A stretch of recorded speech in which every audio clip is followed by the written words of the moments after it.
Nii, tere õhtust!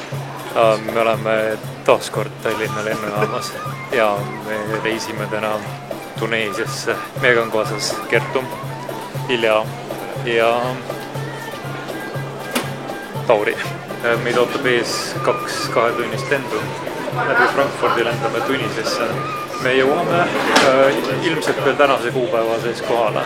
Praegu on kell 6 õhtul ja me loodame kohale jõuda enne 12.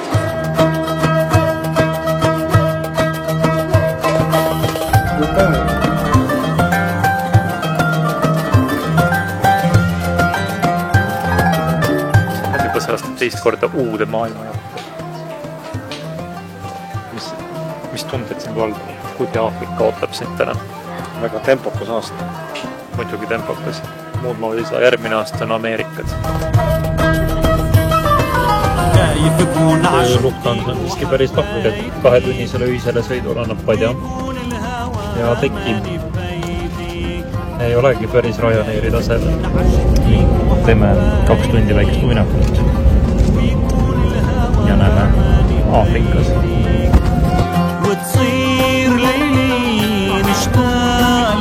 Me oleme ilusasti riigis ja olen takso peal, ülipisikese takso peal, nagu te näete. Midagi muidugi näha ei ole. Me jõudsime kohale. Let's go! Tere! Me oleme kohal hotellis. Kertu, räägi, kuidas siin hotellis on? Siin on väga mõnus, vett ei tule kraanist, aga muidu on kõik väga. Minibaar on odav. Proosit reisi alguse terviseks.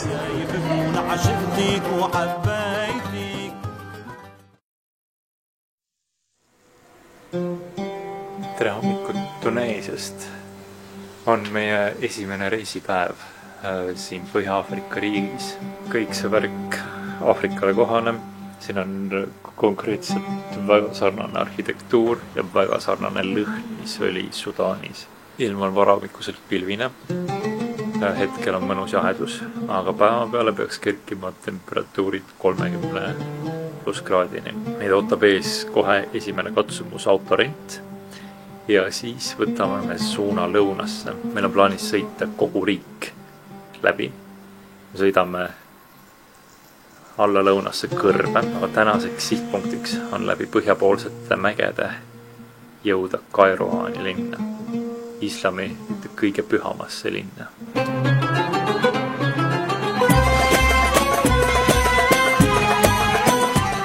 Meiega võeti ühendust mingisuguses vigases inglise ja prantsuse keeles ja tehti selgeks, et on olemas isegi 2 autot meile. Me ütlesime, et meile piisab ühest. Lähme võtame selle auto ja sõidame siit linnast välja. Siin äärelinna ühes sükkeses kahtlases kontorihoones võeti mu kaardi pealt 2000 kohalikku dinaari ja öeldi, et see jääb kuni rendi lõpuni nende holdida. Autot me veel kätte pole saanud, aga lootus on päris suur, et see kohe siia nurga peale ilmub. Ja Kertu hakkab sõitma, sõidab siit Tunise linnast välja. Kuidas pakkida ära kohvrid? Ei pane see pikali niimoodi, enne kui kohvrid. Kertu on arhitektuuri värske lõpetanud. Õpingud tasusid ära ennast. Kuidas te olete tihkelt pakitud? Väga hästi. Nii, tankisime praegu, mis on siis 25 euri terve paagi. Ja nüüd me sõidame siit linnast minema. Nii, kuidas ma peaksin sõitma?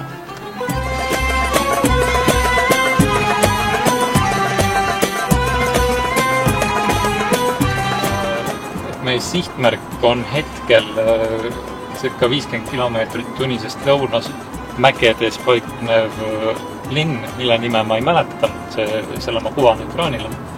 Seal asub suur roomaaegne veetempel, sealt pärines kogu Tunise linna, Kartaago linna õigemini vesi, mis 50 kilomeetrit mööda suuri akvedukte juhiti kõrgmäestikust alla mereäärde linna.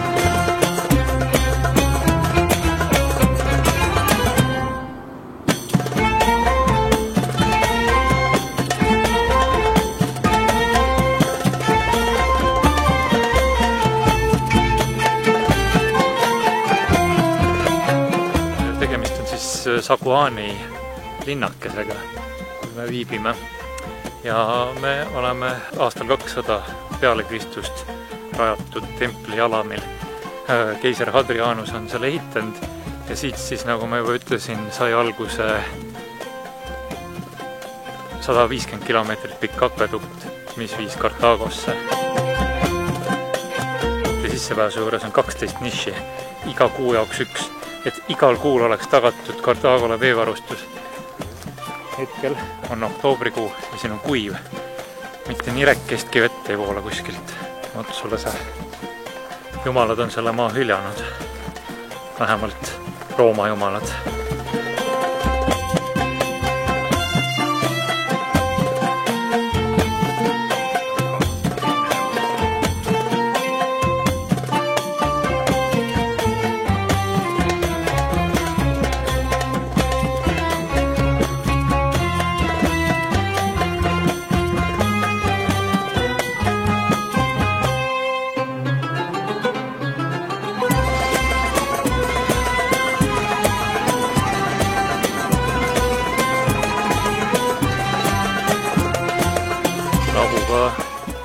Igal muul korral oleme me täielikult jälle ettevalmistamata. Me ei tea, kuhu me lähme, me ei tea, kuidas sinna saab ja õhusooja on päris mitu kraadi. Lõpuks näitas ka silt, et me oleme õigel teel. Et tegemist on siin siis Takrouna külakesega, väga muistse eelajaloolise külakesega, mis seal Kalju nukki otsas asub.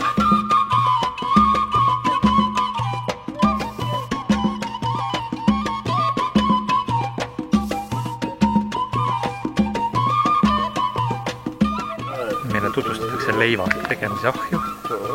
Siin ta on, Vahe tänava peal. Leib pannakse sinna sisse.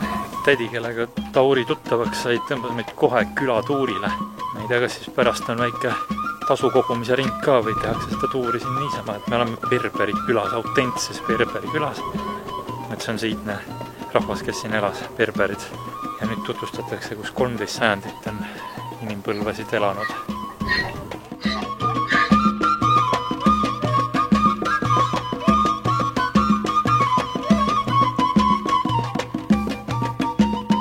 Selgitatakse, et mäenurga peal olnud kohvik on suletud, kuna lihtsalt pool kohvikust kukkus alla üks päev.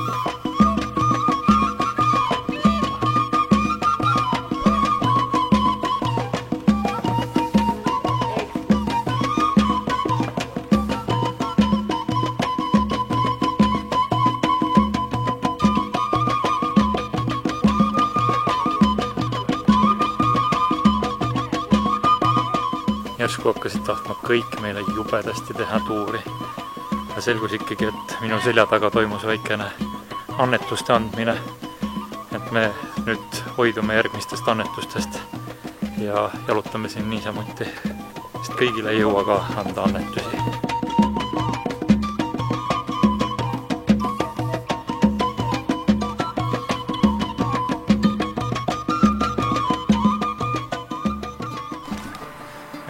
Me oleme jõudnud Kairoani linna ja me peatume tõeliselt luksuslikus hotellis.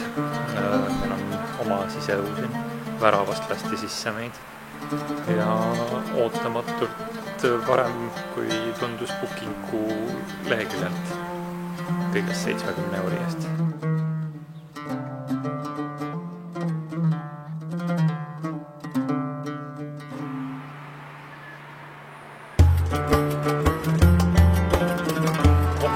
Hotelli vastas üle tee asuvad aastast 690 valmistatud veetsisternid. Siin hoiti kogu piirkonna veevarusid ja mitte kunagi ei ole juhtunud, et Kairoani põllud ära kuivaks, need olid alati rohelised. nii nagu ka Tunises, on siinsamas Kairouanis seesama hea vana tuttav Khartoumi tänavate ilge virtsahais.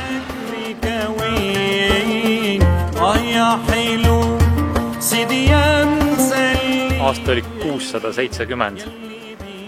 Islam oli verivärske usund ja levis see siiapoole. Siin olevat läinud tohutu kõrb, täiesti tüher maa, mürgine, jõudnud siia islamivägede üks ülem, käinud mööda liivatüüni ja ootamatult, mis talle vastu vaatab. Mekast kadunud kuldne karikas. Ta korjab selle ülesse, maa sees purskub suur vesi ja niimoodi sai Kairouani linn siia alguse. Vähemalt nii räägib legend.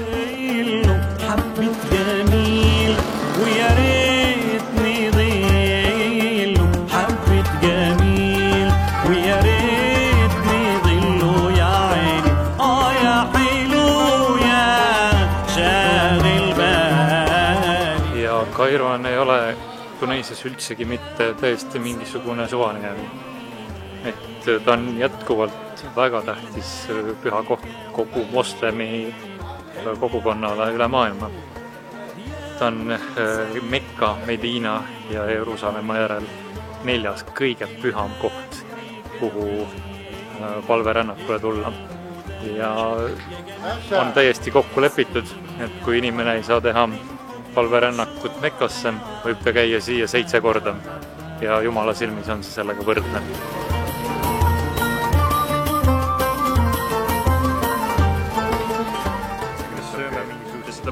Imelikum mikstuuri. Tegemist on lablaabiga, mis on siis kikerenne põhine saiasupp, köömnete küüslaugu, väga Tuneesiale omapärane toit. Nii et ma sattusin väga õigesse kohta täiesti juhuslikult. Läbivaks teemaks siin vanalinnakeses on ikka valge ja sinine. Siin on väga vaikne. Kohalikke on võrdlemisi vähe. Liikvel turiste pole üldse. Kõik uksed on väga eriilmelised. Ja tegelikult hästi kena ja mõnus koht.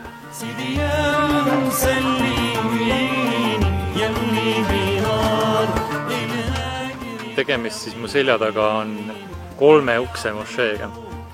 Miks on siin 3 must? Kes mul oskab öelda? Kertu, tead sa seda või? Ei tea, aga Ilja teab, miks on 3 must. Seal on 3 must, nagu on näha otse. Aga miks? Vastus on väga lihtne. 1 uks on meestele, 1 naistele ja 3 on lastele.